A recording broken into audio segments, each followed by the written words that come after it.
Pemirsa masih di IDX Season Closing dan di segmen ini kami akan mengajak Anda untuk menyimak topik pilihan yang berhasil dihimpun oleh tim redaksi kami. Di mana rilis data tenaga kerja Amerika yang positif pada September 2022 lalu meningkatkan peluang The Fed untuk tetap menerapkan kebijakan hawkish sampai dengan akhir tahun ini. Lantas bagaimana peluang pergerakan indeks harga saham gabungan di tengah bayangan dampak kebijakan hawkish The Fed saat ini? Mari kita simak informasi selengkapnya dalam tayangan berikut. Bank Sentral Amerika Serikat atau The Fed kemungkinan besar masih akan terus mengerek suku bunga acuannya secara agresif. Langkah itu akan ditempuh meski perlambatan ekonomi yang berujung pada terjadinya resesi akan terjadi. Presiden The Fed wilayah Chicago Charles Evans mengatakan, inflasi menjadi hal yang paling penting untuk dikendalikan. Selain itu, stabilitas harga bisa menjadi landasan pertumbuhan ekonomi yang lebih kuat di masa depan.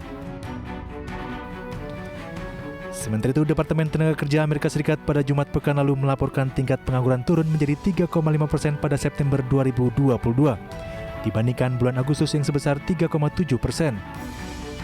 Kemudian sepanjang September lalu, perekonomian negeri pemansa menyerap 263.000 tenaga kerja, serta tidak ada pemutusan hubungan kerja secara total, dengan rata-rata kenaikan upah 5% years on years.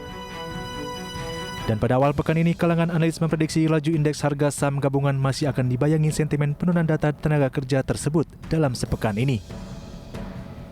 Dan dampak sentimen rilis tenaga kerja ini pun sudah terlihat pada indeks harga saham gabungan yang mengakhiri perdagangan awal pekan ini dengan koreksi, di mana ISG ditutup melemah 0,46% ke level 6.994 pada perdagangan Senin kemarin, atau terlempar dari level psikologis 7.000 dan menjadi posisi penutupan terendah sejak awal Agustus 2022.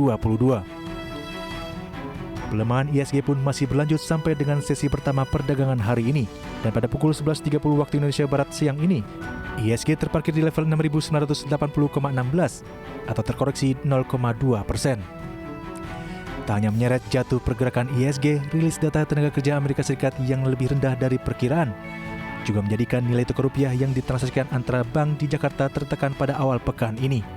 Di penutupan kemarin, kurs spot rupiah turun 0,44% ke level Rp15.318 per dolar Amerika Serikat dan menjadi kurs spot terendah rupiah sejak Mei 2020. Sementara kurs referensi JISDOR kemarin mendarat di level 15.299 per dolar Amerika Serikat atau turun 0,35% dari penutupan sebelumnya. Level kurs JISDOR kemarin juga menjadi yang terendah sejak Mei 2020. Kekhawatiran akan kebijakan hawkish The Fed yang berdampak pada melemahnya mata uang di sejumlah negara berkembang juga menjadikan Menteri Keuangan Sri Mulyani berharap negara maju memikirkan situasi negara berkembang, seperti membuka peluang berbagai ruang fiskal. And then the question also for many advanced countries, do you still also have your own fiscal space? Because aside from United States who enjoy the dollar-dominated or supremacy in this case, other countries actually not in that kind of position, right? So they really have to also come up with a certain, they having also their own fiscal power to provide fiscal space for many developing and emerging countries for this kind of situation.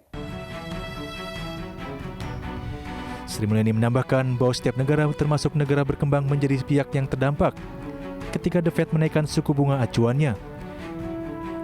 Dan dalam kondisi tertekan multidimensi saat ini, tak banyak pilihan bagi banyak negara selain menggunakan instrumen fiskalnya untuk sebisa mungkin melakukan counter-cyclical atas tekanan tersebut.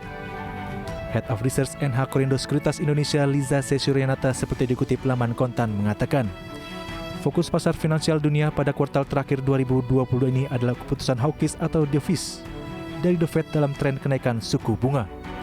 Kedepannya, Liza memprediksi ISG berpotensi menguji level 6.850. Dan apabila hal itu benar terjadi, maka investor dapat menggunakan momentum pelemahan sebagai kesempatan untuk buy on weakness.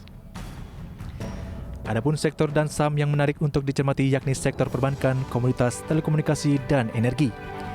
Bisa mengatakan sektor perbankan berpotensi mengalami peningkatan revenue yang berasal dari NIM yang lebih tinggi sebagai dampak dari naiknya suku bunga acuan Bank Indonesia.